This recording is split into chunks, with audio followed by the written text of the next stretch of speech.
Hoje, tudo bem? Queria convidar os que estão aí fora ainda, caso já tenham lanchado, caso já estejam livres, que vocês adentrem ao templo. Vamos dar início a esse segundo momento, tá bom?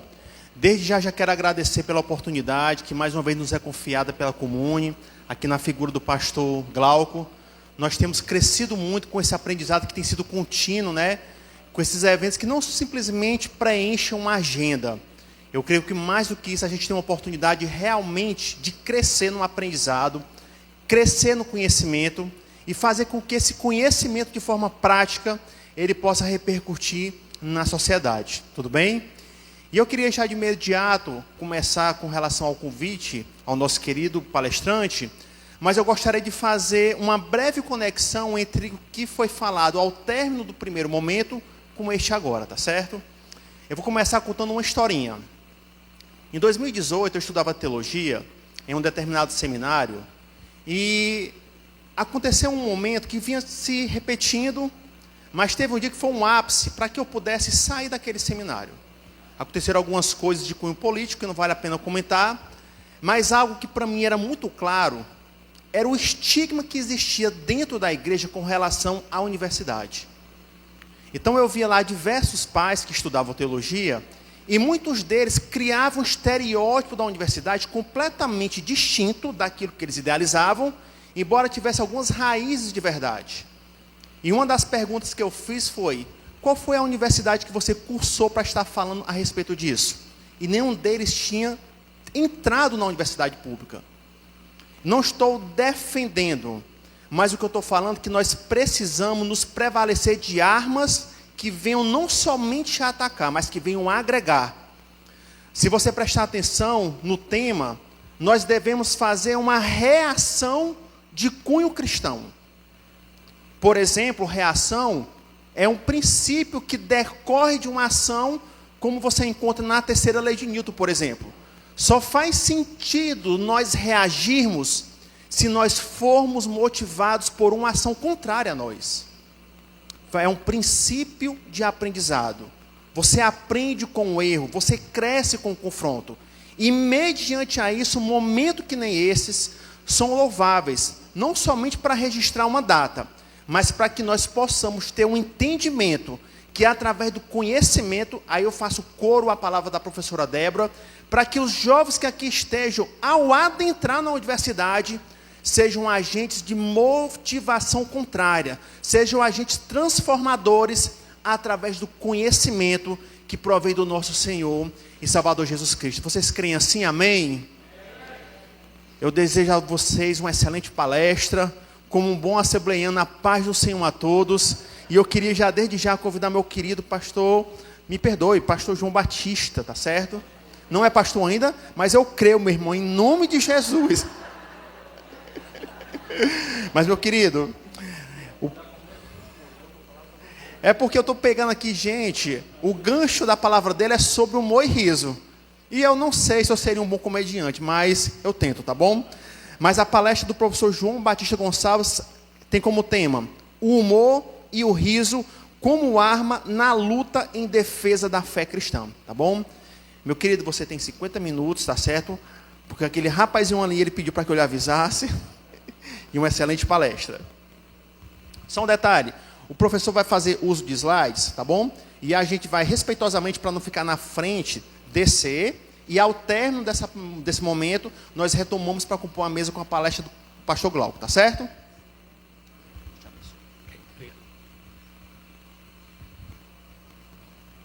Esse aqui, esse tá bom?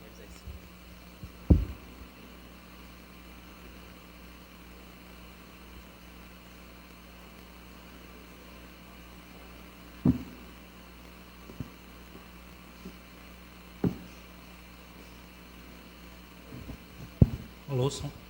Boa noite a todos. É uma alegria estar aqui nesse evento. Gostaria de inicialmente agradecer ao convite do pastor Glauco para ministrar essa palestra.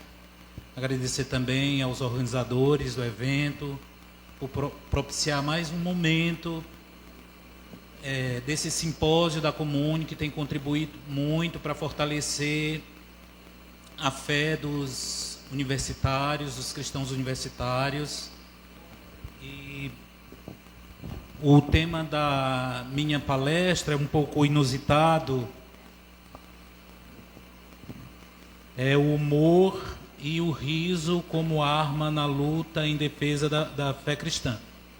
Eu elaborei a minha fala a partir de algumas sessões. Aqui eu dei nome, vocês vão ver que é um nome um pouco criativo, mas tudo isso para organizar as sequências do que eu vou falar e para dar uma certa, vamos dizer, concatenação das ideias à medida em que eu for expondo o meu tema. Então veja, é o humor e o riso como arma na luta em defesa da fé cristã. Eu estou aqui com o... E eu começo então com a introdução, com as considerações iniciais, com o título O riso é um assunto sério. O objetivo... Aqui eu não estou vendo direito.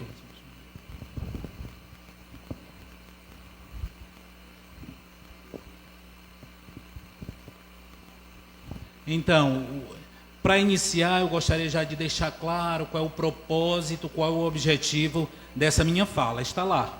É estudar a anatomia do cômico, envolvendo aqui o humor e o riso, não o uso do humor, do riso, como galhofa, como um riso em si mesmo, mas como um recurso, como uma arma na luta da defesa da fé cristã no contexto bíblico e no contexto evangélico cristão. Portanto, ao longo da minha fala, eu vou fazer uma espécie de percurso histórico dentro do contexto da Bíblia, do Novo e Velho Testamento, mostrar como o riso é tratado nas Escrituras e também com esse objetivo de usar o riso como uma forma de arma em defesa da verdade bíblica, da verdade divina. E depois eu vou fazer uma espécie de passeio dentro da história para ver como é que o riso também foi pensado na patrística, durante a Reforma, e mesmo lá no período do Renascimento, até chegar ao período moderno e contemporâneo, para ao final nós trazermos algumas conclusões, algumas lições para o nosso tempo. Certo, irmãos? Onde é que mexe aqui? Aqui? Então, algumas perguntas que vão orientar a minha fala, e a partir delas eu vou tentar responder ao longo da minha palestra. Então, uma primeira pergunta com um tema desse é como o humor e o riso se manifestam no contexto do texto bíblico do Velho e do Novo Testamento. Uma outra questão aqui que me interessa é essa pergunta: os cristãos riem? Né?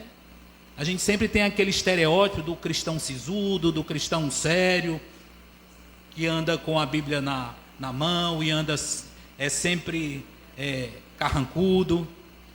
Então é essa questão: os cristãos riem? E se os cristãos riem, eles riem de quê? Se os cristãos riem, eles riem como? Se os cristãos riem, eles riem com que propósito? Uma outra questão também que vai orientar aqui minha fala é como é que nós podemos definir, compreender o humor e o riso. Às vezes, de maneira, vamos dizer, mais comum, mais vulgar, a gente entende o riso só como o riso da gargalhada, o riso da piada, aquele riso mais da pilhéria. Aqui eu queria trazer outras concepções de riso e mostrar como é que eles são tratadas na Bíblia e mesmo no contexto teológico, evangélico, não é? E uma outra questão, a partir dessa, é quais as várias expressões do humor e do riso. Como é que o humor e o riso podem se manifestar? Então, as várias expressões e os diversos propósitos do humor e do riso. Existem várias expressões do riso com objetivos diferentes. Por exemplo, há o riso escrachado, quando se deseja zombar do outro, o riso do cinismo, quando numa disputa se questiona o outro com desprezo, ou mesmo existe o riso de nervosismo, e eu estou aqui um pouco nervoso, né? Que é fruto de situações nas quais nós rimos, não porque realmente desejamos rir, mas porque somos traídos por espasmos involuntários do nosso corpo.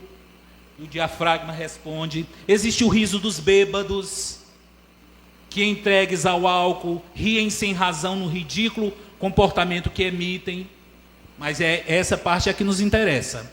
Mas existe também um riso satírico e irônico, que é um uso liberado do cômico quando se tem a finalidade de atacar o seu oponente. E aí eu poderia destacar essa última parte do slide para dizer que comumente na Bíblia ou na história da teologia do cristianismo, essa expressão do riso, usada com esse propósito, é mais comum. O riso satírico, o riso irônico, o riso para colocar em xeque determinadas posições contrárias às verdades bíblicas. E aí, antes de avançar e mostrar isso, seria interessante de eu mostrar para os ouvintes aqui, para os irmãos, para as irmãs, algumas teorias que há sobre o riso. 3, sobretudo. Há 3 teorias que explicam o riso e o humor. Uma que é chamada teoria da superioridade, uma outra teoria da incongruência e, por fim, uma teoria do alívio.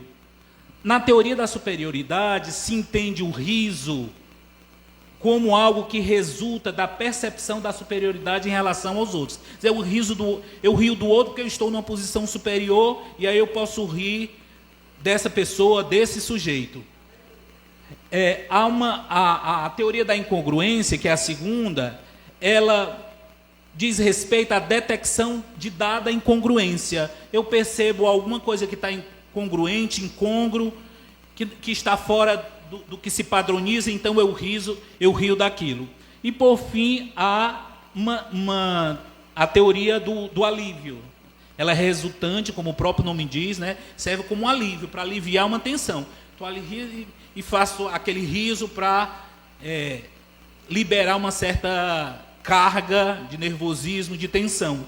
É a teoria do alívio, que é resultante de descarga de expressões nervosas.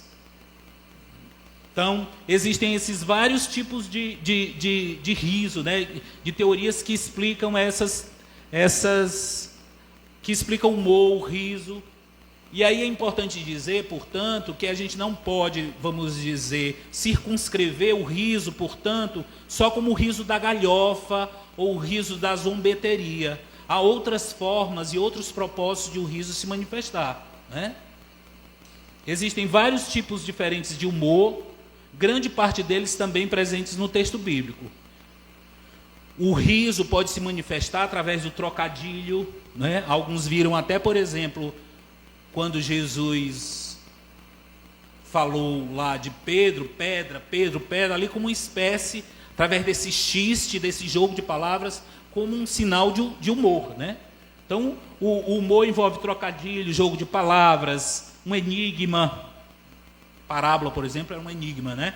Uma espécie de brincadeira em que eu, de maneira enigmática, conto uma historieta e no final eu dou ao outro a recepção de ele entender o que está sendo dito. Mas o humor também pode se revelar através da piada, que é até mais comum, convencional, a gente associar o humor à piada, a um show de stand-up, por exemplo. Mas, como eu disse, o humor pode estar presente na sátira, no sarcasmo, na ironia, no próprio humor negro, né? E a gente é quase, hoje, nesse politicamente correto, falar de humor negro, porque talvez uma certa militância a favor do negrismo, a gente estaria sendo preconceituoso, né? Mas o humor se manifesta na farsa, na caricatura, no burlesco, mesmo na paródia, enfim, só para os irmãos ampliarem essa concepção e essa noção do que é o humor, né? A teoria da superioridade, só detalhando um pouquinho mais, é uma teoria, ela é considerada a teoria mais antiga de todas as teorias do riso, né? Também chamada teoria do desprezo ou rebaixamento, e ela remonta mesmo à filosofia grega. Segundo essa teoria, o humor surge da gratificante percepção da fragilidade, da estupidez ou da absurdidade dos outros seres humanos. No contexto bíblico, para a gente não ficar só nessa especulação teórica, nós temos, por exemplo, lá nos Salmos 37:13, em que diz: o Senhor, porém, ri dos ímpios. Ele está num lugar superior, ri dos ímpios.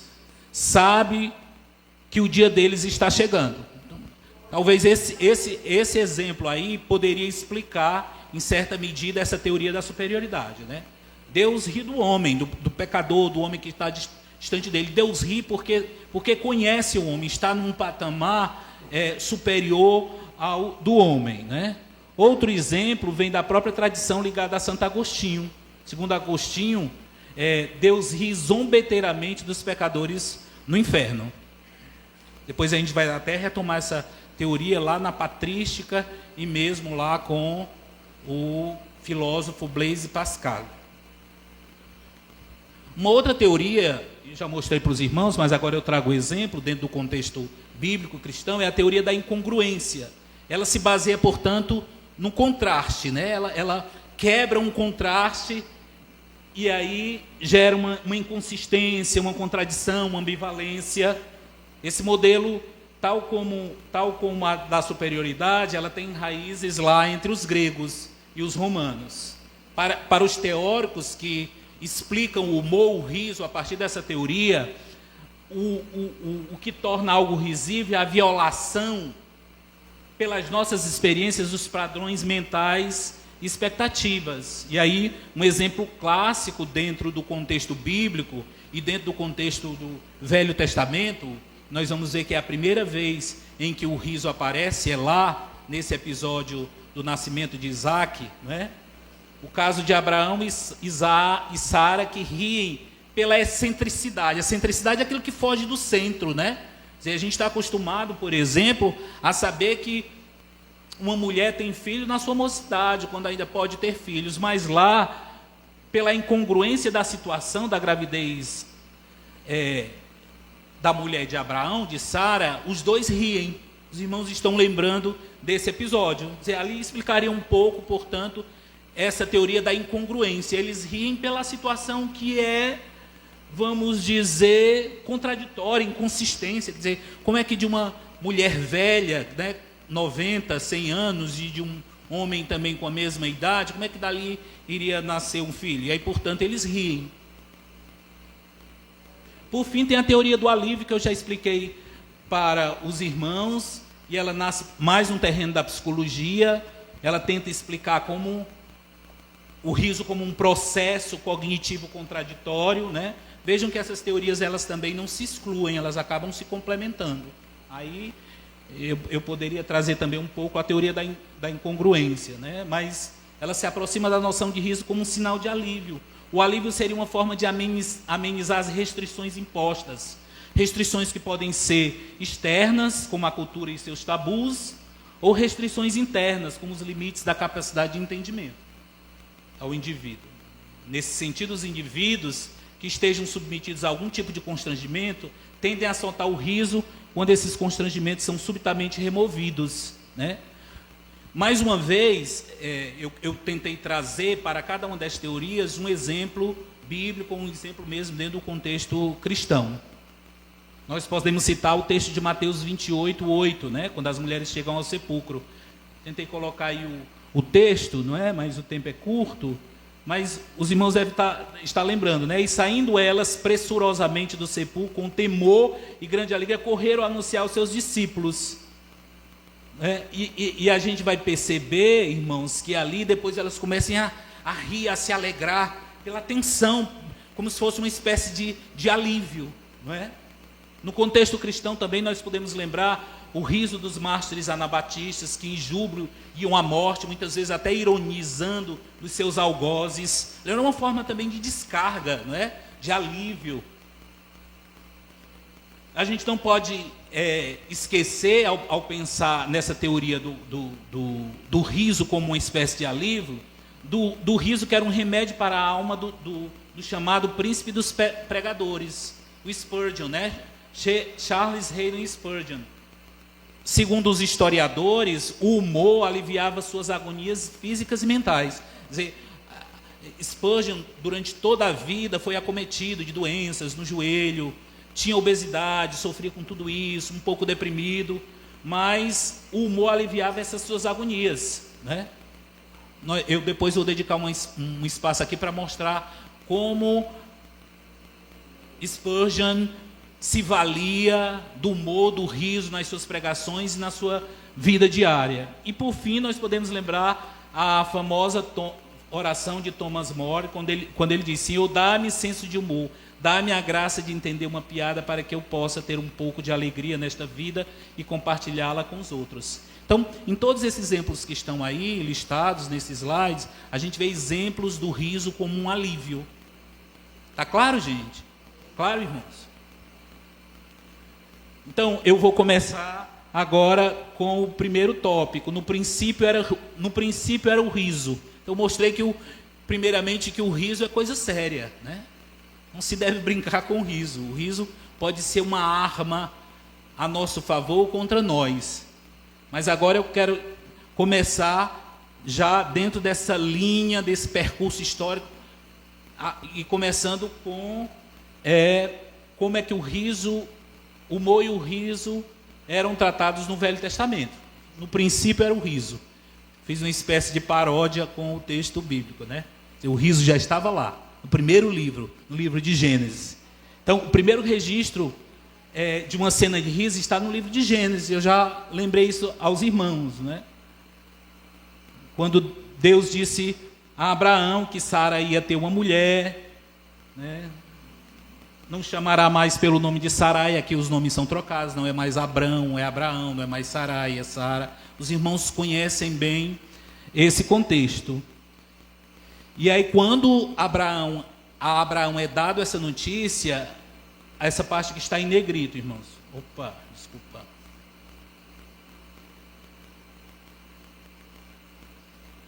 Desliguei. Quando a Abraão é dada essa notícia, a primeira reação dele é rir. Ele rir, né? Então caiu Abraão sobre o seu rosto e riu-se e disse no coração: a um homem de 100 anos há de nascer um filho e dará à luz Sara, da idade de 90 anos. Estranhou isso, né? Ele riu, né? E aí ele: certamente tomarei a ti por este tempo de vida. Toda essa narrativa se prolonga lá no livro de Gênesis, ali pelos capítulos 17, 18 até o 21. Né? E aí, para não ler todo o texto, eu vou me centrar nessa parte que está em destaque. Disse o Senhor a Abraão: por que riu Sara, dizendo, na verdade darei eu à luz, havendo já envelhecido? Haveria alguma coisa difícil ao Senhor? Aqui nesse contexto Sara ri, porque foi dita a ela que teria um filho. E aí Sara tenta dizer: olha, não ri. E Deus diz assim: olha, tu riste, Sara, né? E diz a ela: olha, é impossível ao Senhor qualquer coisa, porque ela pensou dentro daquele contexto, como é que ela poderia ter um filho, não é? E Sara negou, dizendo: não me ri, porquanto temeu, e disse: não digas isso, porque temeste. E aí a narrativa continua até o capítulo 21, mas esse trecho aqui é muito interessante para o que eu vou falar depois, né? E disse Sara: Deus me tem feito riso, todo aquele que eu ouvir se rirá comigo. A gente sabe que o próprio nome de Isaac, que foi dado por Deus, quer dizer o que ri, aquele que ri, né? O próprio nome de Isaac era o nome do riso. E a boa teologia diz, é quase um ponto pacífico, que dentro de uma interpretação figural, para usar um termo do Auerbach, o Isaac é uma espécie, é um tipo, ou Jesus é um tipo de Isaac, né? Então, a partir daqui a gente já começa a pensar se Jesus também não riu, né? a gente faz essas ilações de Jesus ser uma espécie de Isaac, como alguém que foi ao sacrifício, levou os pecados por nós, mas a gente talvez não leve às últimas consequências essa interpretação figural, que Jesus também é um Isaac, e como Isaac, ele deve rir, né? É aquele que ri, né?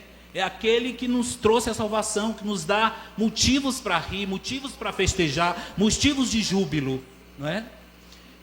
Então, nesse contexto aí, Sara diz assim: Deus me tem feito riso, todo aquele que o ouvir se rirá comigo. E até hoje nós rimos com Sara, né?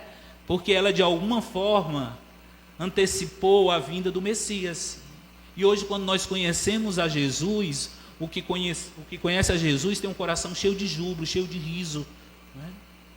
Então disse mais: quem diria a Abraão que Sara daria a mamar filhos? Pois lhe darei filho na sua velhice. Então essa é a primeira vez em que o riso aparece. Dessa narrativa de Gênesis é construída na tradição sobre os estudos do riso na Bíblia a teoria do bom e do mau riso. Então depois disso há toda uma teologia que explica que tem um bom e um mau riso. O bom riso ligado a Abraão, porque não foi repreendido por Deus, e o mau riso da Sara, porque riu e de certa forma duvidou de Deus, e em certa medida até mentiu, porque disse que não tinha rido, não é? Então dessas passagens, onde uns viram a gênese da proibição, do riso, outros encontram a justificação para o humor religioso. Então, a partir dessa passagem de Gênesis, há na história dos estudos sobre o humor, sobre o riso, sobre a comicidade, como se tivesse duas perspectivas para ver o riso como no meio cristão como algo ruim ou como algo bom. Por exemplo, Filon de Alexandria propõe a interpretação cristológica do episódio de Isaac como uma espécie de prefiguração dos cristãos. Ele diz: somos nós que nos alegramos e rimos como Isaac por causa da nossa salvação. Ele ria por ter sido libertado da morte, ele divertia-se e alegrava-se com sua mulher. É a igreja que nos auxilia na salvação. O rei que é Cristo observa do alto o nosso riso, mostrando-se à janela. Aqui ele está lembrando daquela passagem em que Abimeleque vê Sara brincando com sua esposa, né? Fica brincando.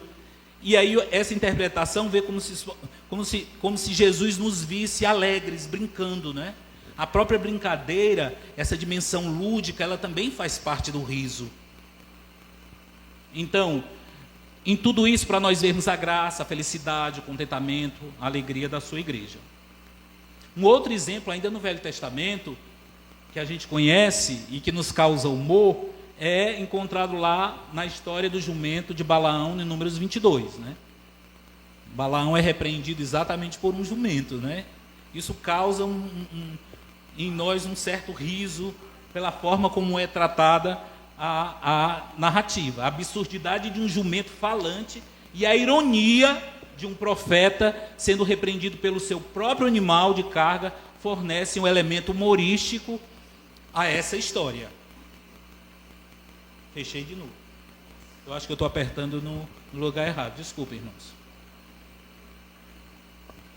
E ainda mais sintomático para entender esse riso como uma arma de luta em defesa da verdade de Deus, é o caso de Elias, irmãos, que todos nós conhecemos, um episódio que está carregado, está cheio de ironia, de sarcasmo do profeta.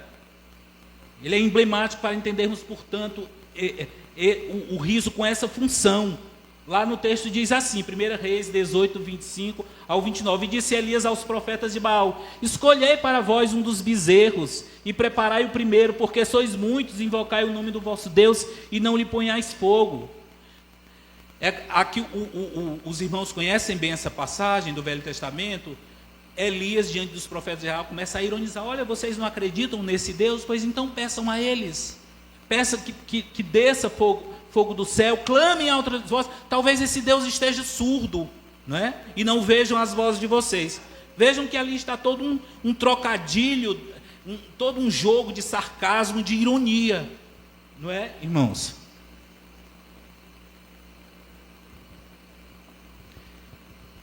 outras passagens em que o humor pode ser encontrada no Velho Testamento.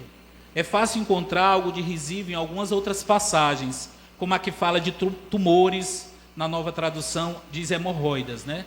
Infligido por Deus sobre o povo de Asdod, está lá em Samuel 5:6, da esposa de Ló transformando-se em coluna de sal, por ter olhado para trás, ao fugir da região de Sodoma e Gomorra, na excêntrica cena em que as filhas de Jó embebedando no afã de delimitar a consciência do pai e facilitar a consumação do incesto que viria a acontecer, ou na própria história do profeta Jonas, literalmente engolido por um grande peixe. Quer dizer, tudo isso causa no leitor um certo senso de humor, nos provoca em nós esse humor, né? Para terminar essa parte de Gênesis, nós podemos também ver os provérbios, né? Essas comparações, nessa arte de associar a realidade, o humor bíblico é insuperável. Vejam aí alguns exemplos. Goteira pingando sem parar em dia de chuva e a mulher briguenta são semelhantes. Olha que comparação que nos causa um humor. O preguiçoso põe a mão no prato, levá-la à boca é muita fadiga. Um anel de ouro no focinho de um porco é igual a uma mulher formosa sem bom senso. Por 3 coisas treme a terra e a quarta não pode suportar: o servo que chega a ser rei, o louco farto de pão, a moça antipática que encontra marido e a serva que herda da patroa, né?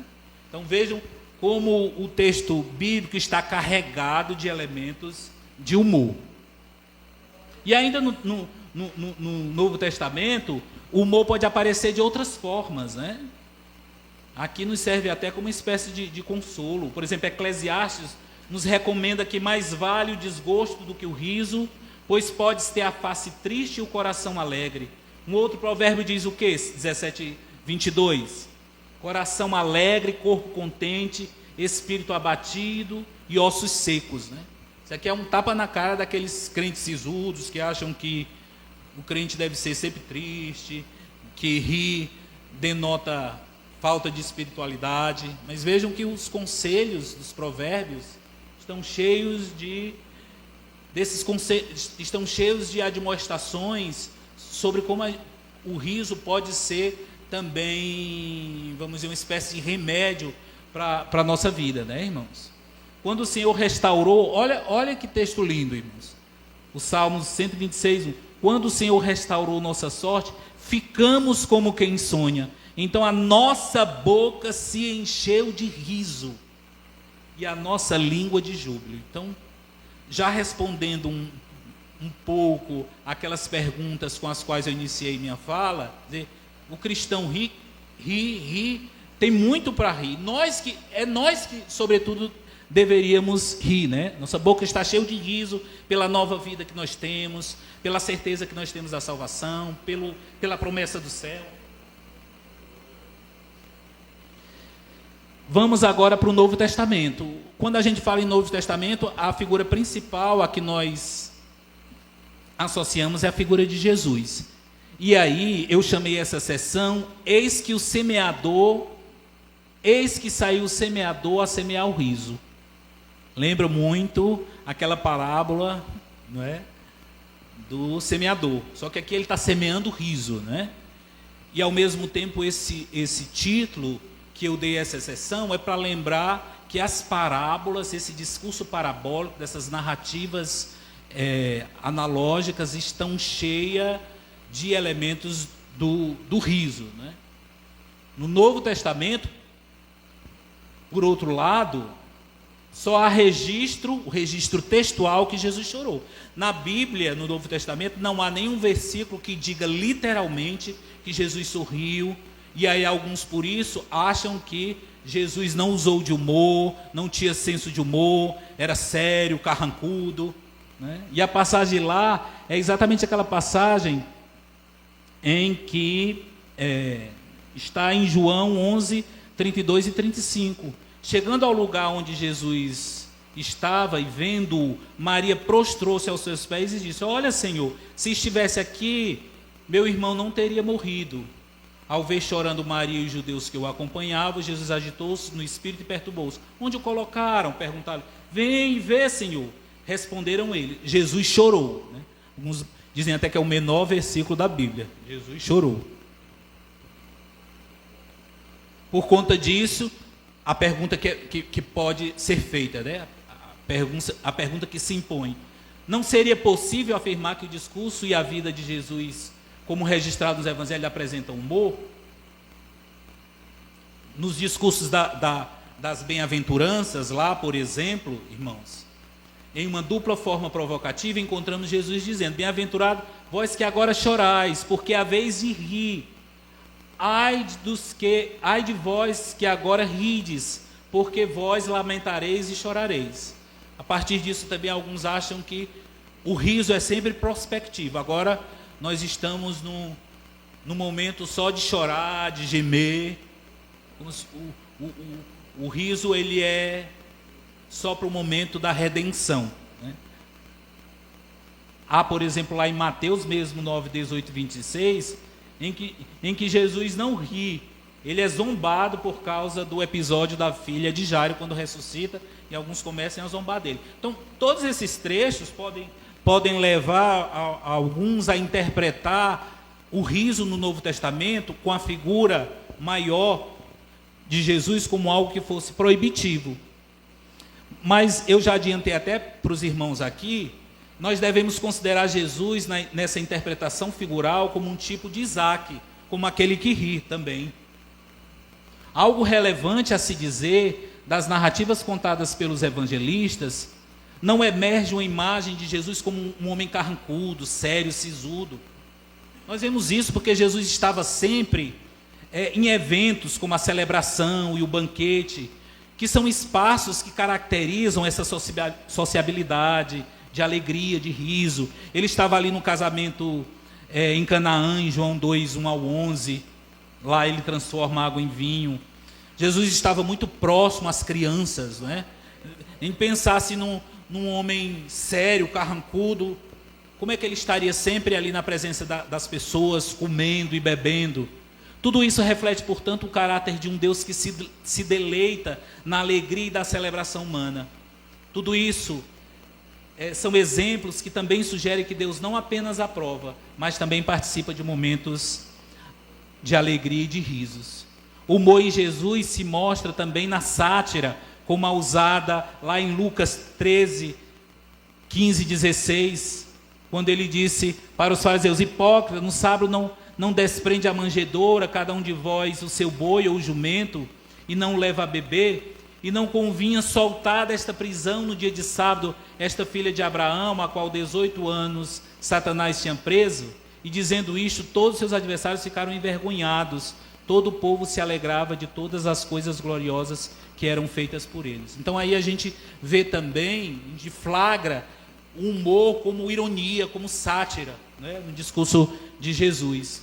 No Novo Testamento, através da figura de Jesus, nós vemos os seus ensinos sempre pautados por um senso de humor, uma ironia.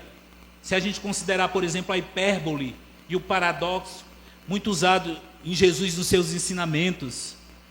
Jesus aponta em Mateus 7, 3 ao 5, por exemplo, irmãos, ele aponta humoristicamente a absurdidade de notar um cisco no olho de outra pessoa enquanto ignora o próprio olho, né? Olha lá o teu... Isso para os judeus tinha um senso de humor. Às vezes a gente olha o humor só com um certo anacronismo e não vê como é que o humor era tratado entre os judeus. O recurso do humor entre os judeus era muito comum, esse recurso da ironia, né, da sátira. E a ironia é mais ou menos isso. Eu digo uma coisa querendo dizer outra, não é? Tem um discurso lá implícito, subentendido, que está nas entrelinhas. Jesus era mestre em usar esse tipo de recurso. Essa imagem vivida não apenas serve como um ensinamento memorável sobre hipocrisia, mas também emprega humor para tornar a lição mais impactante. E Jesus usava isso como um recurso também a favor da extensão do reino, irmãos. Jesus usava o humor de maneira pedagógica, né? Lúdica, para dar aos seus ouvintes através desse recurso, a capacidade de entender coisas elevadas. Jesus se expressa com humor nas parábolas, através da hipérbole, através do lúdico. A própria parábola é uma espécie de brincadeira, né? A gente sempre aprende muitas vezes através da brincadeira, do lúdico. Quem não teve aquele professor que gostava de brincar na sala de aula, que às vezes inventava fórmulas mnemônicas? Eram professores até muito melhores do que aqueles outros que estavam sempre sérios, fechados e não conseguiam entender o que estavam dizendo, né? Então as parábolas, elas estão cheias desses elementos de surpresa e de humor. A parábola do filho pródigo, embora profundamente comovente, inclui um senso de ironia na realização da tolice pelo filho mais novo que pede a herança do pai vivo e na recepção inesperada e alegre do pai. Um outro exemplo das parábolas, da ovelha perdida, lá em Lucas, enfoca de forma semelhante essa absurdidade de deixar 99 ovelhas para encontrar uma, destacando a alegria na redenção e o amor aparentemente irracional de Deus. E a parábola de um patrão que paga o mesmo tanto para alguém que trabalha um dia ou 1 hora? Só tenho 10 minutos? Aí tudo isso aí é só introdução. Imaginemos um camponês ouvindo Jesus contar que um semeador saiu jogando semente para todos os lados. Alguns poderiam até cair, algumas caíram na estrada, outras nos espinhos, outras em terrenos pedregosos. A gente conhece bem essa história, não é? E logo um deles poderia gritar lá atrás da multidão: esse semeador não tem juízo, né? Está louco. Pois qualquer um sabe que tem que se preparar a terra, colocar a semente com cuidado, na vala preparada, pois a semente é cara. Vejam que esses trechos podem passar para nós, dentro da nossa cultura e da nossa cosmovisão, como textos que não têm humor, mas ali está carregado de elementos do riso e do humor, né? Sempre com esse propósito de ser uma ferramenta pedagógica, de dar consciência ao homem das verdades eternas, né? Mas eu vou passar aqui alguns trechos. Tem um estudo desse teólogo alemão, Klaus Berger. O próprio nome do livro é esse, né? Um camelo pelo buraco de uma agulha, o humorismo de Jesus. Ele vai mostrar exatamente como na Bíblia, como nos evangelhos, o humorismo, o humor de Jesus, o riso, está espalhado. Muitas vezes pelas palavras zombeteiras, grotescas. Com tudo isso, Jesus acaba provocando um riso libertador nos que o ouvem, nos seus interlocutores. No humor de Jesus expressa-se a sua atitude em relação aos tabus. Berger diz, né, que cerca todo o povo judeu piedoso e também todo cristão piedoso. Lembrando que o humorismo dá a possibilidade de revelar a realidade e mostrar a verdade em discursos abstratos. Esse era o recurso. Através do humor, há um elemento quase místico, né, no riso, que pelo discurso sério, talvez você não acenderia essa verdade. E o humor lhe joga dentro de uma realidade mística, né? O céu, acho que vai ser esse ambiente, irmãos, de humor, de riso, de alegria, né? Deixa eu só passar aqui, porque eu tenho muita coisa para falar, e aqui eu já sintetizei. E aí nós chegamos na patrística. A patrística, muitos devem saber pelo próprio nome, né, uma filosofia dos padres da igreja, dos pais da igreja. Eram aqueles filósofos, teólogos que viveram próximo aos últimos apóstolos. E eles também tiveram muito a dizer sobre o riso, irmãos. A teologia e a filosofia desenvolvida pelos padres da igreja se posicionou contra o riso. Eles viram o riso não como uma arma interessante. Talvez porque eles entendessem o riso só nessa sua dimensão, ou mais nessa dimensão galhofeira, como se o riso fosse puro entretenimento, não é? E aí, Basílio de Cesareia, Ambrósio de Milão, João Crisóstomo, sobretudo, era um dos maiores inimigos do uso do riso pelos cristãos. Leandro de Sevilha, Agostinho de Hipona. Nós podemos pegar aqui, desses autores da patrística, como era chamado, Boca de Ouro, né?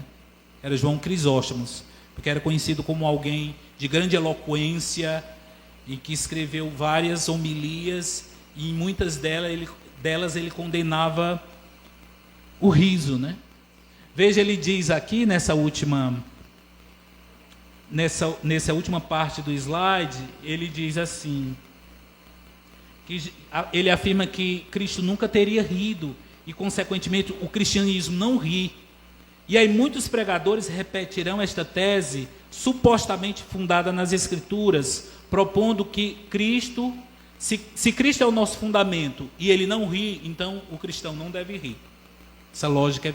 Então, segundo João Crisóstomo, se Jesus não riu, a igreja, enquanto espaço cultual de Cristo, não é lugar para humor, riso ou gracejos ou ditos picantes. Até aí tudo bem, né, irmãos? Eu acho que aqui houve uma certa interpretação do riso só nessa dimensão, vamos dizer, mais mundana, né? Mas como se a gente entende o riso e amplia, né, e dilata esse conceito de riso, entendendo o riso não somente como piadas, né, imorais, que não são próprias para o cristão, a gente vai discordar um pouco do que disse João Crisóstomo, né? Ele diz, diz-me, desafia João Crisóstomo, onde ouviste que Cristo se comportou assim, rindo? Em parte alguma, mais frequentemente ele aparecia triste, e tu ris. Então, todo o discurso de João Crisóstomo é, portanto, combatendo o riso, né? Vai falar muito sobre isso.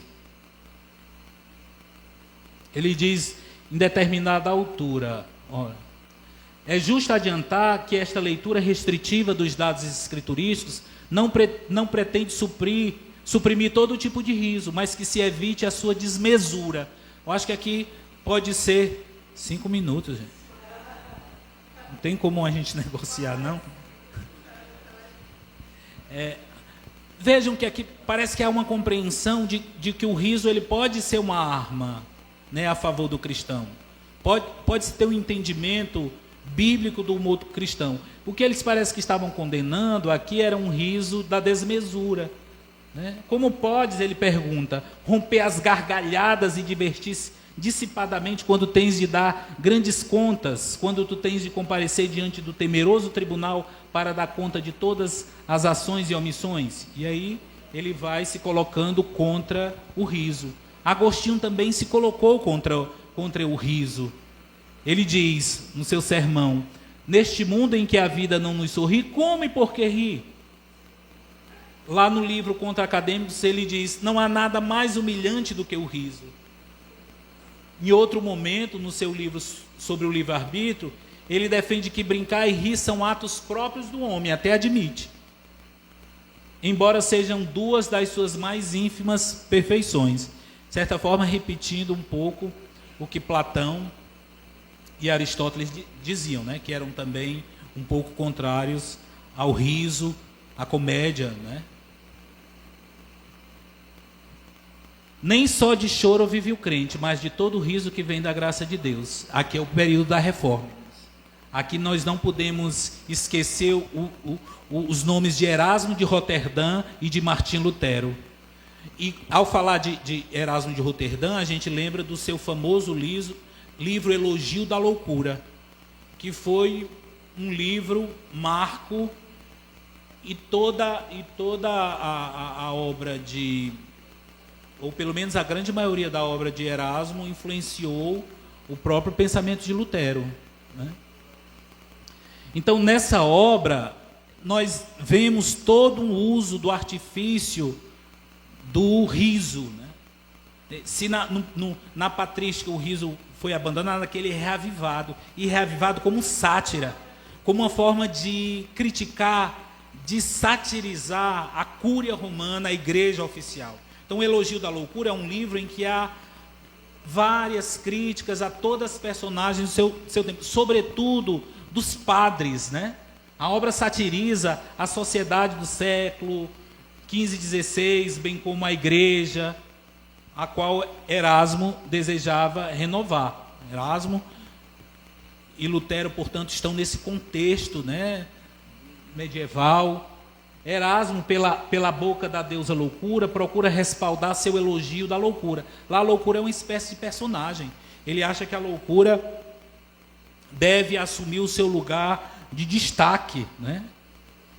Aqui, Erasmo é tão convincente que a gente acaba na dúvida sobre se ainda está satirizando ou se acabou se convencendo da tese da superioridade da loucura. Olha o que é que ele diz, irmãos. Os bispos chegaram a esquecer que o seu nome, tomando ao pé da letra, significa trabalho, zelo, solicitude pela redenção das almas. Mas por Baco, a loucura falando, não se esqueçam nunca das honrarias e do dinheiro. Esses ministros do altar não cabem em si de alegria quando descobrem nas obras dos antigos alguma passagem com que possam aterrar as consciências e provar ao vulgo que eles devem ainda mais do que o dízimo. É estudo. Ele está cobrando aqui, está satirizando os padres, os teólogos daquela época que vendiam as indulgências. Todo esse terreno preparou para a vinda de Lutero, né? Tinha muita coisa para falar, irmãos. Então, o Lutero, o principal promulgador da reforma, irmãos, a gente vê como um homem sério, né?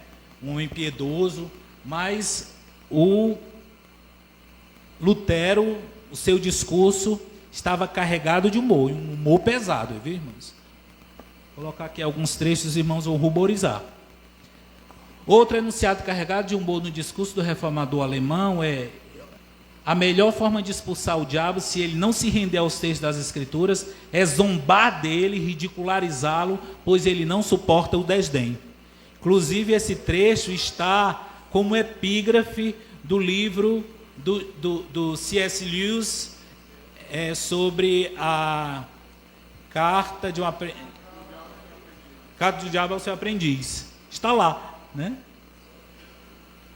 Uma historiadora, uma das biógrafas de Lutero, uma historiadora, diz a respeito de Lutero. Lutero, um homem cujo humor maravilhosamente grosseiro, ele adorava piadas sobre flatulência. Ajudava também a entender os meandros da reforma protestante. Entre suas irônicas observações destacava-se a crítica à adoração às relíquias, né? E aí, vivendo com uma mulher também que tinha esse senso de humor aguçado, que era Caterina von Bora. Ela também agia com humor. Se fala de um relato em que Lutero estava passando por momentos de grande angústia e perseguição, e por isso andava cabisbaixo, ali, mal se alimentava, pouco falava, e aí Caterina von Bora ajudando seu esposo a se reanimar. Quando ele retornou à casa, a esposa estava toda vestida de luto. Isso é uma coisa, no mínimo, esquisita, excêntrica, né, irmãos? Ele ficou assustado e perguntou quem tinha falecido. E aí, Caterina von Bora, com amor e com humor, respondeu: se eu o vejo andando desse jeito, para lá e para cá, só posso imaginar que o nosso Deus morreu. E isso foi um santo remédio para Lutero. Depois dessa ajuda a Lutero, ele reanimou e pôde recuperar as forças. Aqui tem algumas xilogravuras que foram feitas por um grande amigo de Lutero, Lucas Cranach, que Lutero, vejam, o próprio contexto de Lutero é um contexto do nascimento da imprensa, da tipografia, e aí Lutero também ajudou naquele contexto aos iletrados, que muitas vezes nem conhecia as letras, a disseminar as ideias da reforma e usar o riso, o humor, a zombeteria, através da imagem, da linguagem não visual. Olha aí essa xilogravura, uma espécie até de cartoon, né? Foi chamada de A Fonte e a Origem dos Montes, como se fosse um monge defecando em cima de outros bispos, né? Tem várias imagens como essa, várias, né? Me faltaria tempo para falar sobre a sátira de Blaise Pascal, que ironizou e satirizou a Companhia de Jesus, com as suas provinciais, com os seus pensamentos, né, os pensées. Um documento que ficou registrado na literatura francesa. Lá as provinciales eram uma série de cartas que ele tentou defender o seu amigo lá, que estava na abadia de Port-Royal, e aí os jesuítas tentaram condená-lo. Pascal, nós conhecemos o Pascal lá como matemático, né, como filósofo, mas ele também era cristão, irmãos. E ele sai em defesa desse colega. Ele escreve um livro, escreve várias cartas, e de maneira satírica, condenando os jesuítas, que eram os seus inimigos, né? E mostrando que Deus ia rir deles. Há uma série de passagens aqui que me faltaria tempo para mostrar, mas como teólogo e escritor, Pascal destacou-se como um dos mestres do racionalismo e racionalismo moderno, e sua obra influenciou os ingleses Charles e John Wesley, fundadores da Igreja Metodista. Nós estamos chegando, eu vou dar poucas palavras, que é no nosso período, né? Período em que Deus é humor, Deus é amor. Ficar com um trocadilho aí, né? Deus é amor, segundo o versículo joanino. Deus é humor. Aqui, nós não podemos esquecer da figura de Spurgeon. Nós conhecemos Spurgeon por esse seu lugar, esse seu lado mais austero, sua vida séria, seus sermões, né? Quem aqui nunca ouviu um sermão, leu um sermão de Spurgeon, né? Um batista. Mas muitos leitores não sabem que ele é um homem de grande senso de humor. Ele virtualmente colocou em seu coração a palavra de Provérbios: o coração alegre é remédio eficiente. Essa ideia de que a alegria, que o riso nos serve para a alma, irmãos, em momentos de aflição, né? Spurgeon ria tanto quanto podia. Ele ria das ironias da vida, dos incidentes cômicos, dos elementos engraçados da natureza. Ele ria algumas vezes dos seus próprios críticos. Ele adorava dividir suas piadas com os amigos e colegas de ministério. Ele era conhecido por contar histórias engraçadas no púlpito. Williams, um pastor amigo que fazia companhia a ele, era um amigo próximo e querido nos últimos anos de vida de Spurgeon. E ele escreveu o seguinte, vejam só: que efervescente fonte de humor era o senhor Spurgeon. O senhor Spurgeon tinha: eu ria mais, realmente acredito, quando estive em sua companhia do que durante todo o resto de minha vida. Ele tinha um mais fascinante dom do riso. Ele tinha uma habilidade maior ainda de fazer todos os seus ouvintes rirem com ele. Quando alguém o condenava, olha aí, por dizer coisas engraçadas em seus sermões, ele dizia: ele não me condenaria se ele apenas soubesse quantas dessas piadas eu escondi.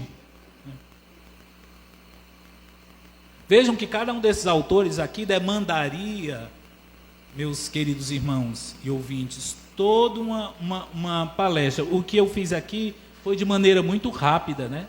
Algumas vezes o humor em Spurgeon quase chegou ao cinismo. Veja que o riso também usado como uma espécie de arma a favor da fé cristã, né? Então, na época em que ele estava envolvido numa controvérsia da regeneração batismal. O batismo regenera, o batismo salva, regenera, salva o homem. Quando lidou com os clérigos da igreja na Inglaterra por causa da descrença deles na regeneração batismal, Spurgeon instalou uma fonte batismal como um bebedouro para pássaros em seu quintal. Olha o senso de ironia e de humor, né? Ele referiu-se a isso como os episódios da guerra. Embora o grande príncipe dos pregadores possa ter passado dos limites com esta, na maioria das vezes seu humor era equilibrado e apropriado. Enio, quanto tempo ainda? Terminou?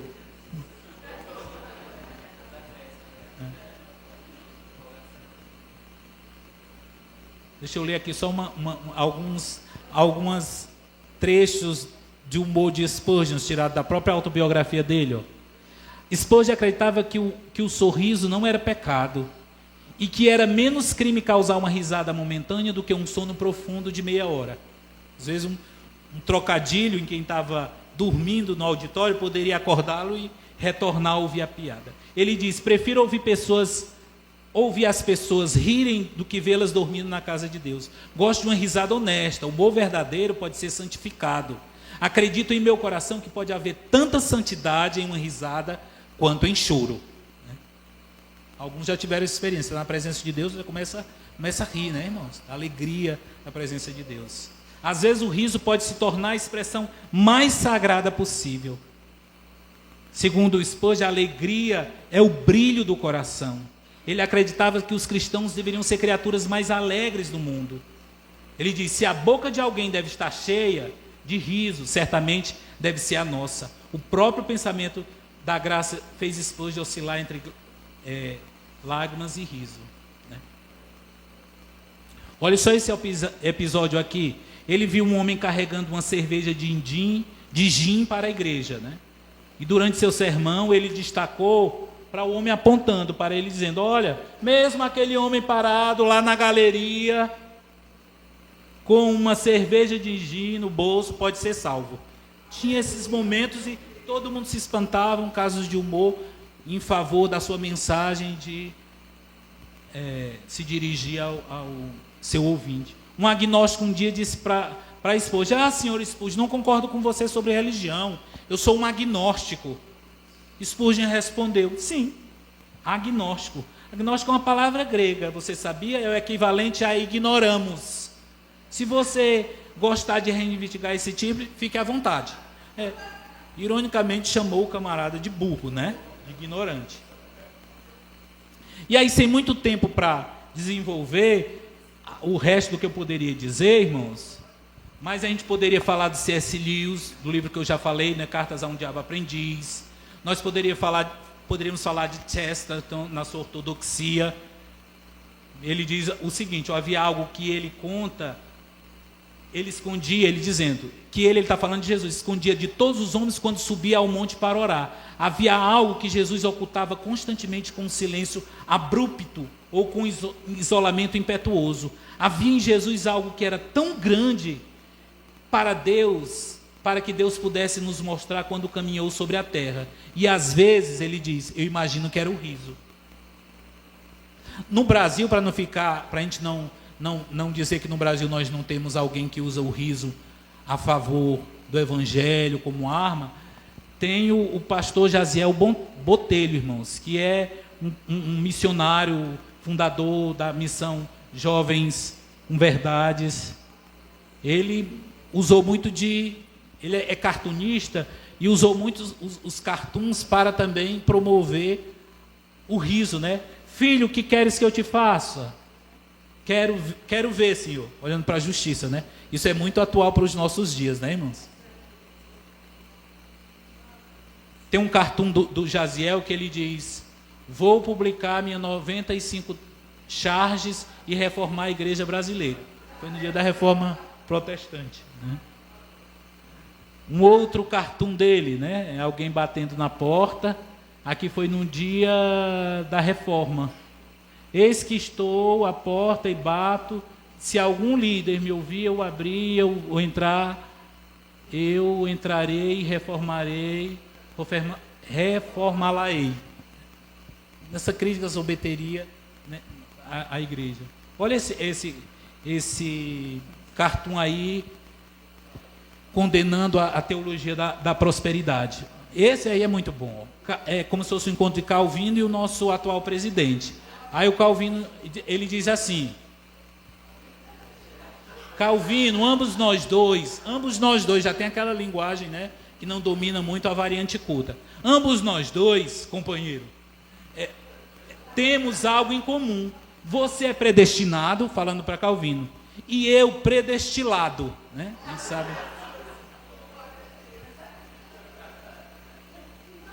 E aí, para concluir mesmo, bem rapidinho, viu, Anny? Desculpa, Em conclusão, então, a tudo que eu disse, eu termino com essa sessão dizendo que há tempo de chorar e tempo de rir. E é nesse momento, irmãos. Em conclusão, podemos afirmar Há muitas evidências nas Escrituras que sugerem que o humor, a alegria e o riso são de fato parte da natureza divina. Desde o riso de Sara, como nós vimos lá, o nascimento de Isaac, até as parábolas de Jesus, esses elementos revelam um Deus que não é apenas soberano e justo, mas ele é também relacional e alegre. Como seres criados à imagem de Deus, nossa capacidade para o humor e a alegria reflete o caráter divino. Vimos isso nos vários cristãos ao longo da história, que usaram o riso em prol do reino de Deus. Reconhecer esse aspecto da natureza de Deus pode enriquecer nossa compreensão dele e aprofundar o nosso relacionamento com o Criador, que se deleita em sua criação e convida-nos a compartilhar. Nesse momento final, também, em caráter de demonstração, eu devo dizer isso, que nós, como cristãos, devemos rir nesse nosso tempo das incongruências, da teoria da incongruência, de uma sociedade, de um mundo avesso aos valores do reino de Deus. Rir das incongruências, como as demonstradas em memes como os que seguem. Todas precisam de um urologista, todas precisam de um ginecologista, todos precisam de um psiquiatra. Bolo nega maluca. Não, bolo afrodescendente com transtornos psicológicos. Comédia 1990, realidade 2020. Quando você tem 7 anos e descobre que é responsável pela escravidão, pelo Holocausto, pelas cruzadas, pela colonização da África. Bom dia, menino. Não é menino, é menine. O humor cristão deve ser visto como resistência, resistência, para criar um trocadilho, né? Eu gosto muito de trocadilho, pastor Glauco também, viu? Campeão, às vezes a gente fica disputando os trocadilhos. O humor cristão deve ser visto como resistência a um contexto social secularizado, que cegou os olhos para as verdades bíblicas. O humor cristão tem elementos semelhantes ao ofício de um profeta. Então, muitas vezes, quando a gente ri, a gente se assemelha a um profeta, se nós considerarmos a palavra desse estudioso judaico, que disse, você tem bastante chitoche, ou humor incisivo. O que era esse humor incisivo? O humorista, como profeta, basicamente levaria as pessoas à tarefa por suas falhas, apontaria as falhas pelo humor. O humor da Europa Oriental estava especialmente centrado na defesa dos pobres, contra a exploração das classes altas ou outras figuras da autoridade, de modo que os rabinos eram ridicularizados. Ridicularizadas também eram as figuras de autoridades, pessoas ricas. Realmente servia como uma catarse social. Não podemos, diante disso, deixar que policiem e censurem o nosso riso. A gente não pode rir mais, o cristão não pode rir diante de tantas incongruências. O nosso riso, irmãos, deve vir com um tom de protesto e resistência. A propósito, os irmãos devem ter visto esse manifesto desses 2 jornalistas, o Manifesto pela Liberdade de expressão. Olha o que é que eles dizem. O humor seria outra vítima dessa censura atual. Estão querendo censurar os cristãos. Com humoristas sendo frequentemente alvo de... Não, você não pode rir disso, você está sendo homofóbico, você está sendo preconceituoso, estão querendo cercear nossa liberdade até de rir. Devemos rir como um protesto para mostrar as incongruências desse mundo afastado de Deus. Devemos, diante disso, num trocadilho de novo jocoso e ao mesmo tempo sério, de palavras, e aqui fica para moriar, ficar entre a mória, que é a loucura, né, no grego, e a moriá, que é o sacrifício. Entre a santa loucura risível e o sacrifício para servir Jesus num mundo triste e sério. O mundo é triste, irmãos, o mundo é sério. Nós é que rimos. O verdadeiro riso vem de nós. Um mundo cheio de homens perdidos com seus pecados, por quem devemos chorar. Nós devemos chorar por eles. Para finalizar, gostaria de ler alguns trechos, não vai dar mais tempo, de um excelente texto que depois os irmãos podem ler, do A.W. Tozer, um texto sobre o uso e o bom uso do humor. Aqui tem as minhas referências, e eu termino dizendo que possamos sempre achar graça diante de Deus. Obrigado.